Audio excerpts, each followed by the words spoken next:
Welcome to Chapter 2 of the CPG Academy course, From Idea to Shelf. As a short reminder, in Chapter 1, we talked about how to format your idea and actually have a little bit of a framework to work with as you're thinking through getting that idea traction and getting it to the next level. We talked about 4 different areas in which your idea can spring from: product, brand, big idea, and audience. And today we're going to dig a little bit deeper into one of those 4.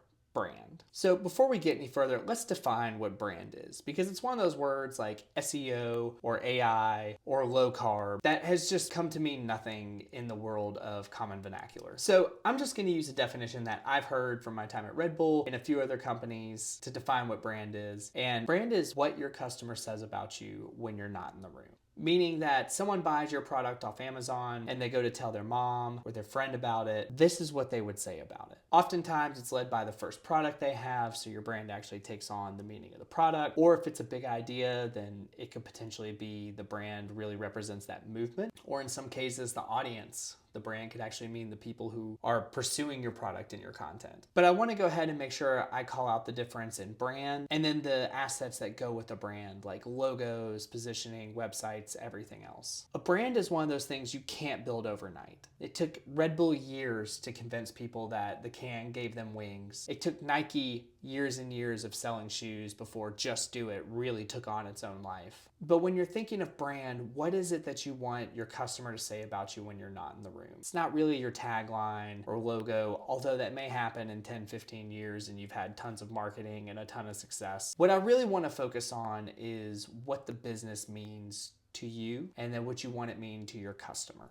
So let's look at brand through the lens of Chapter 1 through the 4 filters on what you could start with: product, brand, big idea, or audience. Starting with a brand, clearly this is a great chapter for you because you're probably a savvy marketer already, or you're thinking of what you want to bring to market and what it stands for, and you've got a great idea for it. But there's probably some stuff later in this chapter that you're going to like. I'm going to talk through the other 3 so you can think through it in the lens of what a brand would mean to someone who's starting with product as an idea starting point, audience idea starting point, or big idea starting point. For product, how can you position your brand in a way that feels different in a crowded market? More than likely you're starting something that's not completely original or is a different spin on something, in which case you really want to lean into what other competitors or your space are doing. So research competitive marketplace, look at other price points, look at what the reviews on all the Amazon listings say, look for the pain points that customers have. And for your product, make sure you address those head on. That's a great differentiating point. If you're starting with a product idea, your goal is to find a story that takes that product and turns it into a brand. Now, not all brands have a multitude of product.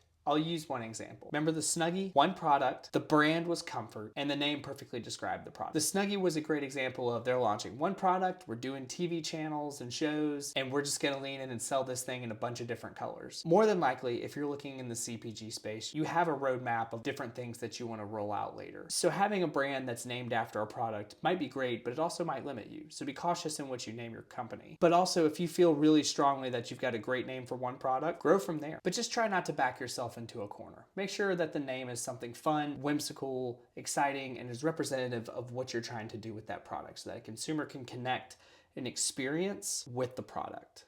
That brand is the experience.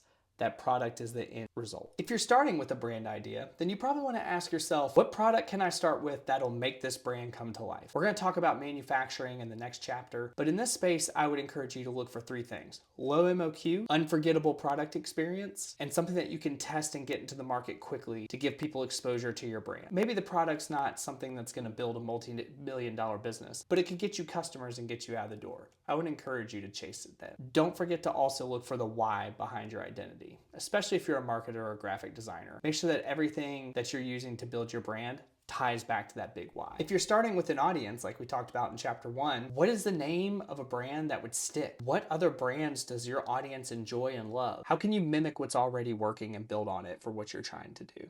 And if you're starting with a big idea, then try to shoot for a brand name that just gives you a lot of flexibility. We chose Hydro Wild for our product because we have a suite of products that we want to bring to market long term, not just powder, eventually liquids and snacks and everything else. So we wanted to pick a name that would be able to grow with us and that we could expand upon into different products. Now that you've started thinking about your why and where you want to go with this business, it's time to really define your look and feel. I'm going to give you 4 points that are in the curriculum here and talk about them a little bit, but first and foremost, confirm your name is usable. ChatGPT, Google, and the US Patent Office are great places to start and look and see if your name is being used in a similar product or not. Additionally, you're probably going to want to engage an intellectual property lawyer to do some more in-depth digging and be able to provide you with research on that. At the time of this video, a good IP lawyer can cost you from $1,500 to $3,000 or more depending on it, but a typical trademark search will cost about that much. I can tell you from personal experience, you want to make sure there's no risk in launching your product in flavor and everything else and then having to change it down the road. Try to pick something, even if it's a little goofy, that you can stick with for the full run or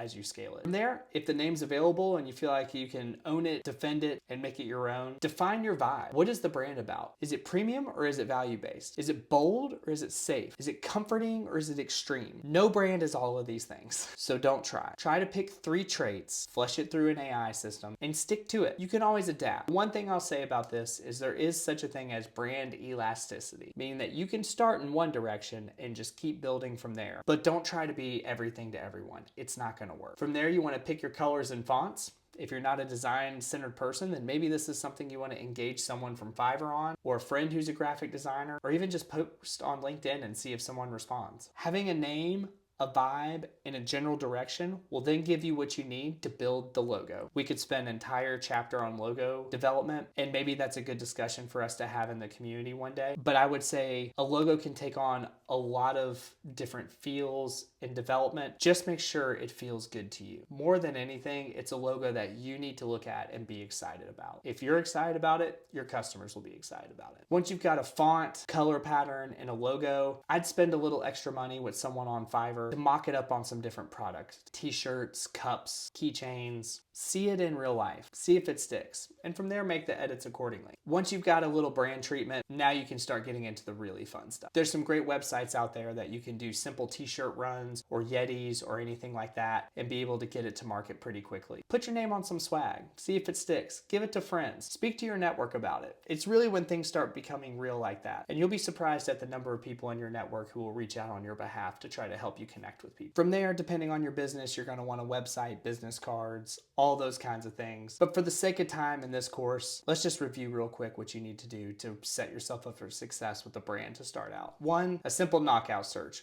Google, ChatGPT, and the US Patent Office are all great places to go and make sure that the name that you're wanting to use isn't in use already by a similar business. 2, check out domain and social handles. See if you can get a digital footprint and if you're going to be able to own it or if it's something that exists. 3, I would engage an IP attorney. As much as I would love to say there's a way around this, this is really the most cost-effective way and probably one of the things that's worth spending money on getting a business to market. You want to be able to trademark it and defend it. And if you're scaling your business and going to raise any money at any point, you're going to need to have some sort of intellectual property behind it. And this is where it really happens, and a lawyer can help you out. Most will take a free call and be able to walk you through what that costs.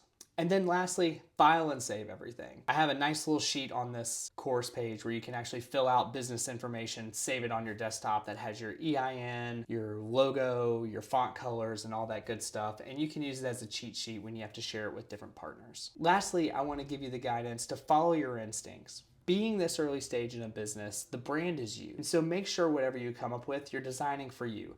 Not what you think the customer's gonna like, not what you think your mom's gonna like, what you like. Something that you're going to open your phone up and look at and get really excited about over and over again. Your company name doesn't have to exactly describe what you do.